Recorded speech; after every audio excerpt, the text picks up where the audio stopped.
Bueno, y queremos volver sobre esta decisión histórica, no inédita, pero histórica, de la Corte Suprema de destituir a una de sus pares, a la ministra Ángela Vivanco. Queremos conversar y profundizar respecto de este tema, y para ello nos acompaña el profesor de Derecho Constitucional de la Universidad Alberto Hurtado, Tomás Jordán. Profesor, gracias por acompañarnos en ADN, bienvenido. Hola, gracias por el llamado.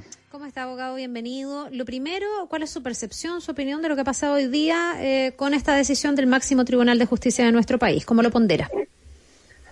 Lo pondero como un hecho de alto impacto porque la unanimidad de la Corte removió a uno de los suyos y por lo tanto da varias señales ese elemento, que no haya sido por una mayoría, que era lo que podía haber sido, sino por la totalidad de los pares de la ministra, y por lo tanto resguardando, a mi juicio, o tratando de dar una señal de resguardo de los principios de independencia y probidad en la función del Poder Judicial, en un momento muy complejo, que además la misma ministra más otros dos están en juicio político en el Congreso Nacional. Entonces me parece no solamente lo histórico, sino el alto impacto de cómo se da una señal de sostenerse en sus rieles, por decirlo así, la Corte Suprema. Ahora, profesor, comentábamos acá, porque claro, más allá de las filtraciones del caso Audio, caso Hermosilla, acá hoy día el presidente de la Corte Suprema, al fundamentar su decisión,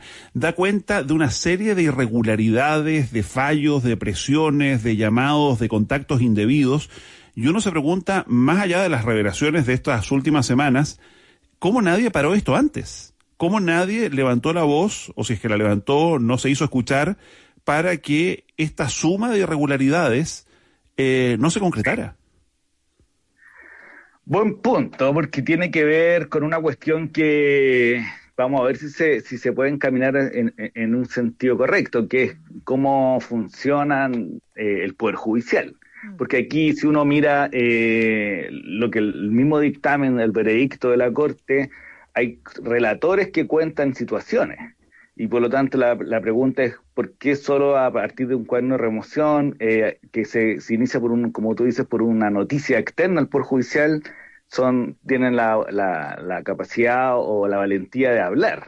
Porque eso debería canalizarse por un conducto regular de denuncia, eventualmente, si ellos tuvieron conocimiento antes de esas situaciones. Claro, perdón, y en la misma lógica, ¿no es posible que estén sucediendo situaciones irregulares con otros miembros de la Corte Suprema y que no sean debidamente reguladas, sentenciadas, corregidas?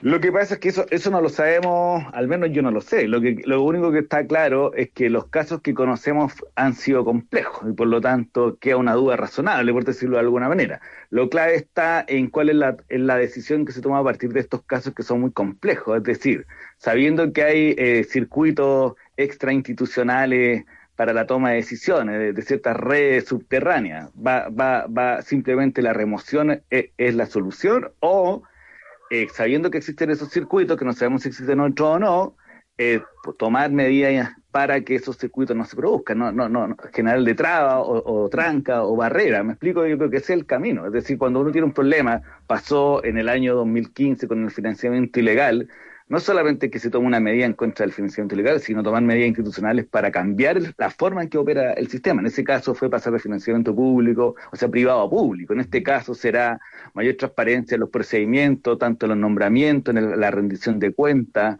Creo que ahí hay un desafío a partir de la remoción de hoy día, porque lo que nos da cuenta es que había un problema profundo.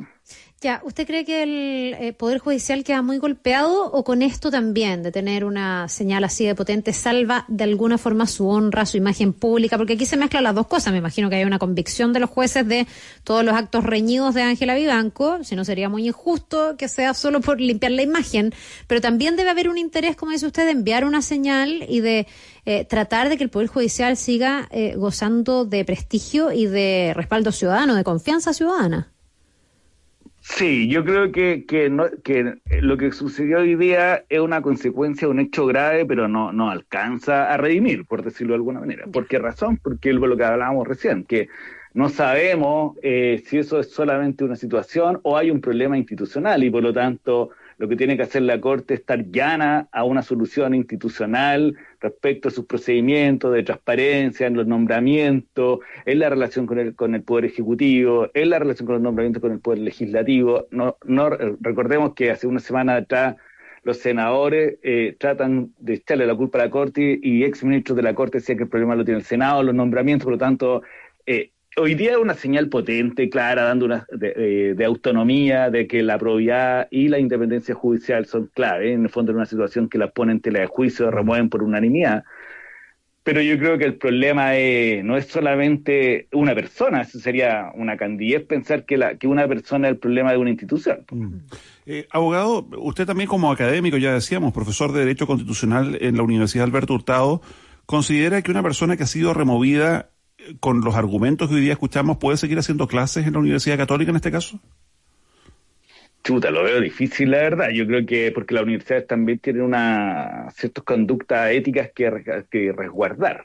Y por lo tanto me parece que el cuaderno de remoción es claro, no solamente en que se ponía en tela de juicio ciertos principios jurisdiccionales, la independencia, la imparcialidad, sino también la conducta, la forma en que eso es transmitido al alumnado. Pues si al final del día el profesor y una profesora referente de ciertas dimensiones de cómo mira el derecho, cómo mira las actuaciones de los operadores jurídicos.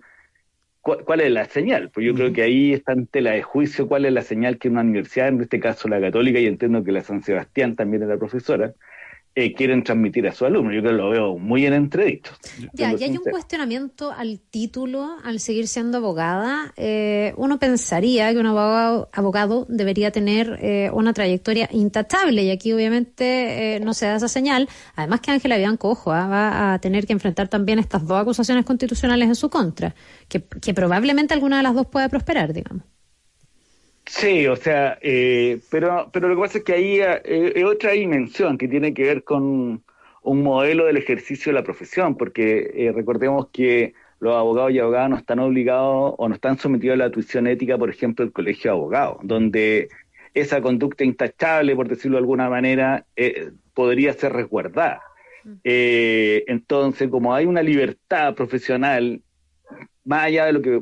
Las instituciones pueden tomar medidas, como la universidad, pero una libertad profesional, ella va a poder hacer asesoría, eventualmente litigar, eso no hay una prohibición, por lo tanto nosotros estaríamos haciendo más bien un juicio moral de lo que nos parece correcto o no, si una persona sí podría trabajar, pero de que pueda hacerlo, pueda poder hacerlo, eso no me cae duda. Si se aprueba la acusación constitucional en el Senado, hay una restricción constitucional que no puede ingresar a un cargo público dentro de 5 años, pero vencido ese plazo, porque también las sanciones tienen son temporales, ¿ok?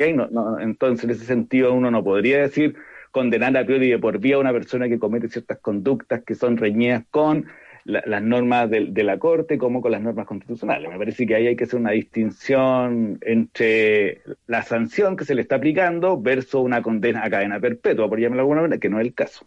Oiga, y con todo lo que ha estado pasando en el último tiempo, con lo de Hermosilla, lo de Guerra, ahora Vivanco, ¿hay alguna reflexión al interior de las universidades, de la academia, respecto de cómo están formando hoy día los abogados? ¿Qué pasa con la ética?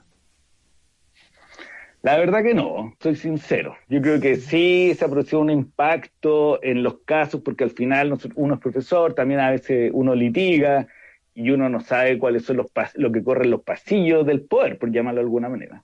Pero no hay yo no estoy enterado que haya habido un llamado a una reflexión más bien de la ética jurídica y de la profesión. No, estoy sincero. Perdona, ¿a qué se refiere cuando dice que uno no sabe lo que corre en los pasillos? No, porque uno, por ejemplo, los chats, si no se hubiese dado a conocer por un tercero que era Tupperberg, que filtra a la fiscalía, no nos enterábamos de lo que estaba ocurriendo en algunos casos en la tercera sala. Entonces, a eso me refiero, que es una dimensión que está fuera y ese es el impacto, yo creo, que se ha generado en el mundo jurídico, que uno dice, ojo, que hay cosas que uno no tiene idea que están pasando.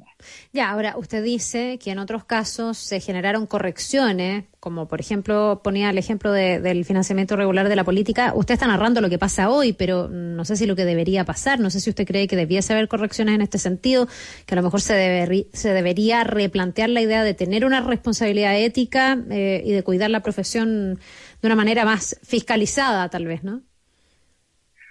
Hay varias cosas ahí. Yo creo que el caso de los ministros de la Corte Suprema da cuenta de varias dimensiones. Uno, el camino al nombramiento, que es lo que ha sido también en telejuicio, más allá de que es una práctica, hacer un lobby ante las autoridades, me parece que se ha puesto en telejuicio la forma en que eso se lleva a cabo y por lo tanto hay que cambiar el procedimiento. O dos, cuando los ministros y ministras ejercen ya el poder, es decir, están en el cargo y cómo se ejerce esa función, con cierta transparencia y tuición ética por parte de sus pares. Y tres, que tiene que ver con el ejercicio general de la profesión, que en parte cumple un rol el Colegio de Abogados respecto a aquellos que están sometidos o están inscritos en el colegio, pero no es una generalidad, por decirlo de alguna manera. Pero sí lo que da, la señal que da este caso es la necesidad de un cambio institucional, al menos en los procedimientos de nombramiento de los jueces de la Corte Suprema y eventualmente de las Cortes de Apelación y los altos cargos, porque al final del día lo que se requiere